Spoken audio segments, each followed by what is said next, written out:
Welcome to Health Science Education. I'm Gwen Barnett. I'm Julie Woodruff. And I am Angie Pruitt. And we're going to take you through our health science program and let you know a few things that we expect from students when they apply for this program. It's pretty simple. We like you to have biology and chemistry, if you can have that by the time you apply. If you can't get the chemistry in, then we suggest you go ahead and take it during your junior year while you're still here. We also would like you to have some volunteer experience under your belt. We think that's really important, and to make contact with one of us so that we kind of know who you are. Everything in here is done by application. We score you with a rubric, and we're looking for students who have great attendance, no discipline issues. They are willing to work and work hard to learn because they all have goals in mind. So what we do in our health science program is actually the first year is a combination of anatomy and physiology, medical terminology, and health science, which includes career exploration, professionalism, and leadership. So I'll turn it over to Mrs. Pruitt. She can tell you a little bit about the anatomy and phys and the med terms. And then Mrs. Woodruff will tell you about the health science and professionalism, and then when we're finished, I'll talk to you a little bit about second year. Okay, I'm Angie Pruitt again, and I teach anatomy and physiology and med terms. And in med terms, that is where you will be receiving dual credit for USI. In anatomy, that is a core 40 science, so you would obtain that as well.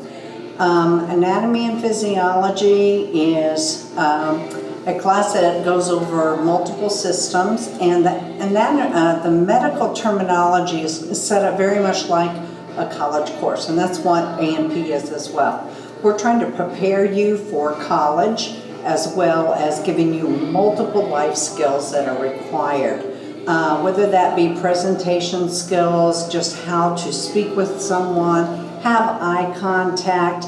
We work on time management and organization in my class, and also how to set up timing for long-term assignments. It is not an easy course, but it is very doable.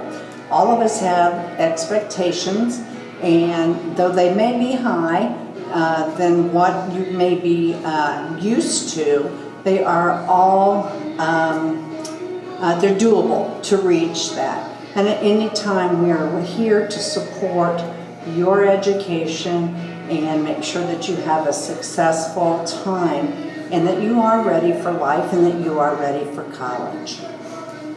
Ms. Woodruff? Right, yes, I'm going to take this off while I talk to you.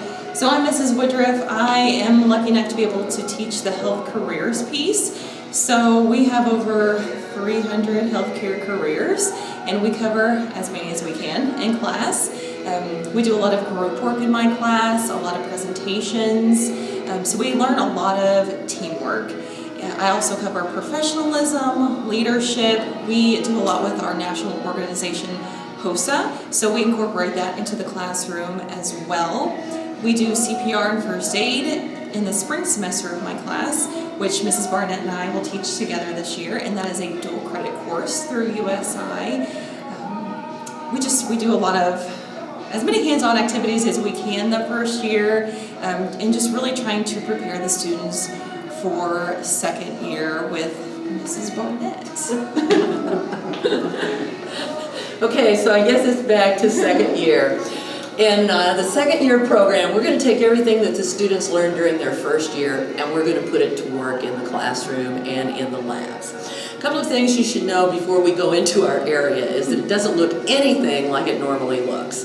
This has been a very different kind of year, and in order to accommodate the number of students that we have, our two big patient labs have been made into classrooms for the first year program, which means there aren't any beds in these rooms, only in some of the private rooms. So we'll show you a little bit of the private rooms and then take you through the senior classroom and a couple of the patient exam rooms.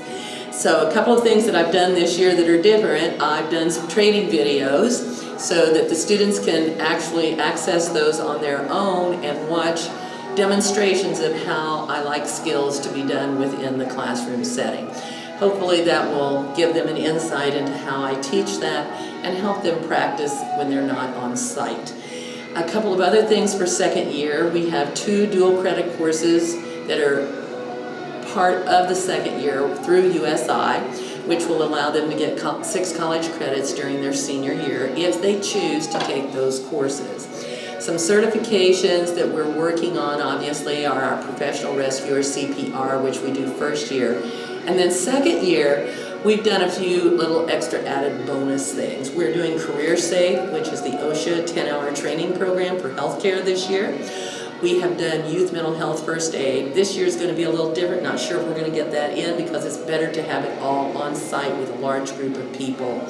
And then as we move through, the students then will actually get to do internships second semester. We generally start in February. And we're already working on that because at least one of our major institutions is definitely on board for doing internships in healthcare. So why don't we go ahead in and let's just see what we have to offer.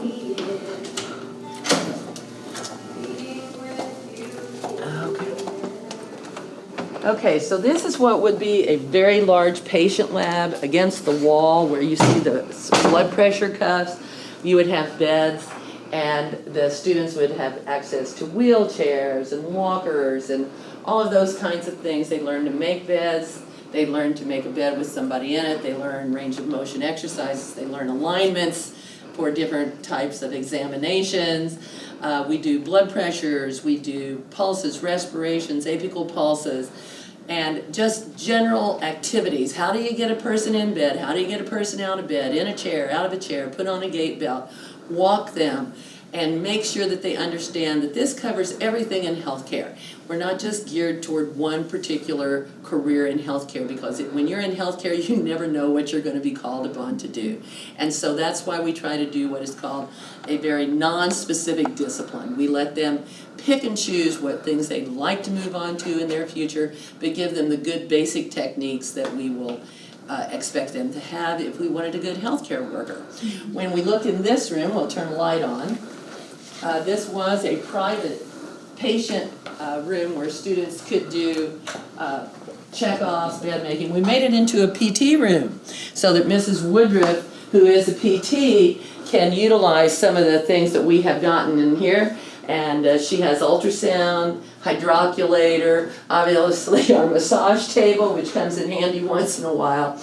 And we keep our lift in here so that the students get a little bit of other activity. Some of the things that they might do might pertain to occupational therapy as well. And so I think it's really important that they understand that. Is this room clean? Okay, so we've got another patient room down here that is set up for skill practicing individually. And I hope you like all of our mannequins. They're here for the students to enjoy and to touch, actually. We're very big on infection control in health science, so this isn't anything new for us.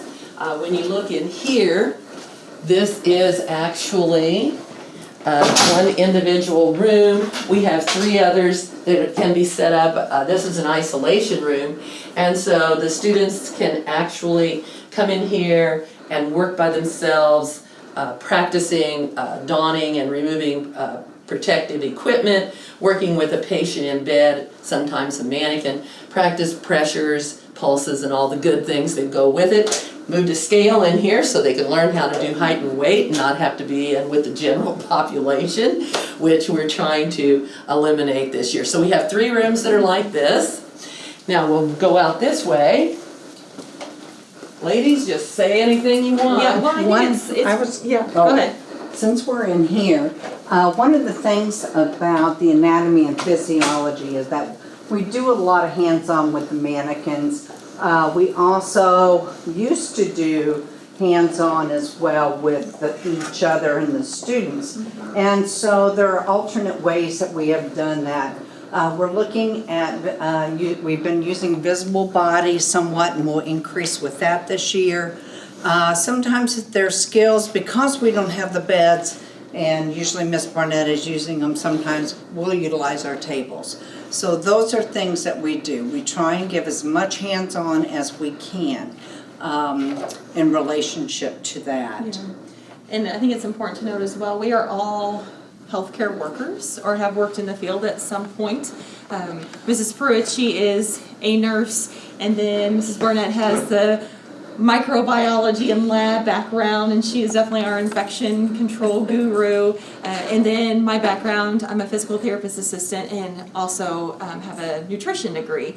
So we incorporate as much diversity from healthcare as we can and really give the students an experience from what we have experienced and, you know, tell them stories from what we have seen in healthcare. So I think it really has helped that we work in healthcare, and so we really know how to teach healthcare and things related to healthcare. Definitely agree with that. I think that's a really big plus for students when they have an educator who has actually worked in the field in which they wish to study. We want to go down this way a little bit. We'll just make a little zigzag around and come over into, this is the senior classroom. And so the senior classroom is an actual medical lab. And so I'm lucky enough to be able to have my morning group in here because there's not 25 or 30 of them, so we can space them out. And they've been, you can see we've got all kinds of things around because trying to make it where the kids have things for themselves. And so we can do, right now we've been working on infection control, and infection control takes a very long time to try to get them to understand how important it is. We studied pandemics this last week.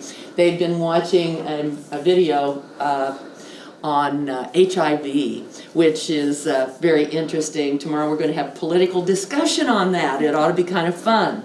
They're going to learn how to use this autoclave. They'll learn how to do the incubator. They've already made a culture or two just because those are things that they need to know when they see them out in the field, what it is. We have a prep lab where we can make culture media. We have a storage room for our PPE and for our mechanical aids. And if we go this way, we also have a couple of patient exam rooms that look just like a doctor's office. And so you can kind of get a look in here, and they're getting ready to start doing some checkoffs within the next week or so. So we have that lovely healthcare setting. Just got a new scale, still got to put it together. We try to stay as state of the art as we can, and hopefully keep the kids up to snuff on what they need. So, anything else that we need to talk about this morning? No, just we'd like for you to make sure when you do apply online at SICTech.com for the Health Science Education Program, there is a place down there that is is an area to write a paragraph. And one of the things is please write a good paragraph, describing even prior employment that you may have had, any volunteer work, things that you might be interested in, why you believe that you would be a good candidate for our program. It is extremely competitive, and so we look at GPAs. It's not the only thing, it's actually the last thing that we look at, but we do like to see 2.5 and above in order to kind of meet that criteria on our rubric. Make sure, of all things, have somebody read that paragraph to make sure that the grammar and everything is correct. That tells a lot about a person, so we would like to see some good paragraphs come in as well. Okay. And I would like to say, I actually went through this program whenever I was in high school, out at the Old North High School. And if you have an interest in going into the healthcare field, this really does set a great foundation for you before you go on to post-secondary. You learn a lot about teamwork, a lot about leadership, a lot about yourself. When the students come in here first year, they are totally different students from when they leave here and graduate.